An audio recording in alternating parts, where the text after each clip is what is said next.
Happy Monday, everybody, and thanks for tuning in to Toys, the Universe, and Everything. This week, we're playing Scramble for the Atari 7800. So, is Scramble a side-scrolling shooter your Atari 7800 collection needs? What about your collection of 7800 games whose titles are associated with chickens and eggs like Barnyard Blaster and Crack? Well, like, subscribe to the channel, hit the notification bell, and let's play the home port of Konami's arcade classic that was never ported in the first place.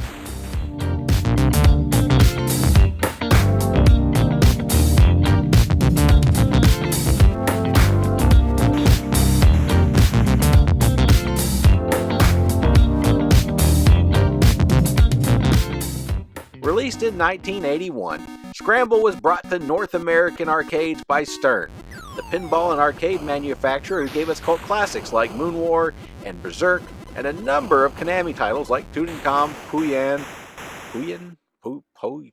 whatever, Amadar, and Scramble, and its pseudo-sequel, Super Cobra.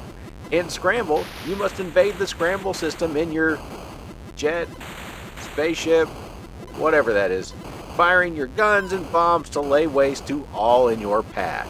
Your ship refuels by blowing up fuel tanks rather than docking with them, so add that to the list of useful things I learned from video games.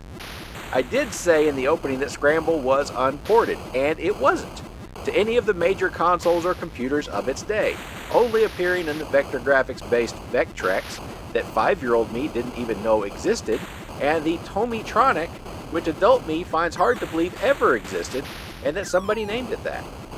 Scramble was passed on by home game developers. It's probably for the best I didn't know about the Vectrex because I was annoying enough as a kid without complaining forever that the Vectrex had one reason to exist, Star Wars, and it couldn't do it. Why would you make a vector-based home system with its own built-in screen if you don't have a port of Star Wars? Scramble sequel, Super Cobra, did get a release by Parker Brothers because it isn't fun unless it's so hard we swear in front of our families during the holidays. Am I right? Fast forward to 2012, the distant future of flying cars and sentient robot overlords, and homebrew programmer extraordinaire Robert Bob PacManPlus DeCrescenzo sought to correct a great wrong and finally bring Scramble to the retro gaming masses via the Atari 7800 because screw Nintendo. They have enough Konami titles already. The graphics in this port are phenomenal. They look great whether you play it on a CRT or a modern LCD through an upscaler like I did for this review footage. I know it's dumb, a dumb, stupid thing, but I really appreciate seeing what I refer to as arcade font used in this game after playing Galaga and Dig Dug on the 7800 and the weird bloaty font they use for the scoreboard on those games. I don't know why it bothers me, it always bothered me. The ships and enemies look very close to the arcade, and the only thing I could whine about is the draw-in columns that appear as you scroll to the right. The sound effects hold up really well in this port, which just shows that the 7800 was a great piece of kit for porting Golden Age arcade titles. The opening theme is here, the bombs away noises are good, as are the explosions. Scramble, like Robotron, Centipede, and Joust, does an admirable job of recreating the arcade sound even if it is on different hardware. The only thing missing is the Homer Simpson "No!" that I hear in my head every time I crash into the wall at the last area of the game. And I hear that "No!" a lot because even though the controls are perfect and the game is recreated with a great deal of painstaking detail, Scramble is hard. Trying to maneuver through the last few twists of the game is hard. Trying to hit the final target is hard. Scramble is hard. Depending on who you ask at Konami, Scramble was the first game in the Gradius series, which is a series of games probably responsible for the most broken controllers in history, and you didn't play any of those with a Proline controller. Scramble is the Charlie Brown of video games.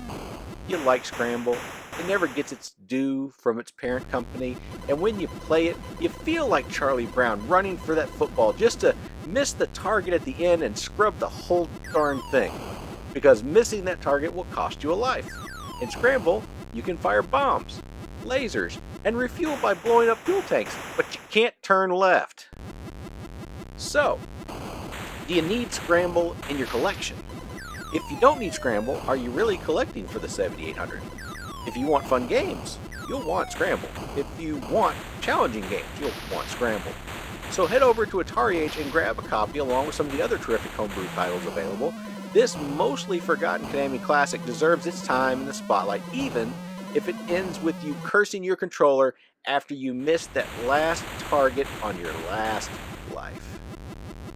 So anyway, I hope you enjoyed this video, and no matter what your questions are about toys, the universe, everything, remember, the answer is always to have fun, and life is like playing Scramble. Everything is scary and explosive and breaks easy, and there are no left turns, and it's a lot of work that will end in frustration. So why go outside at all? Just stay inside and play Scramble.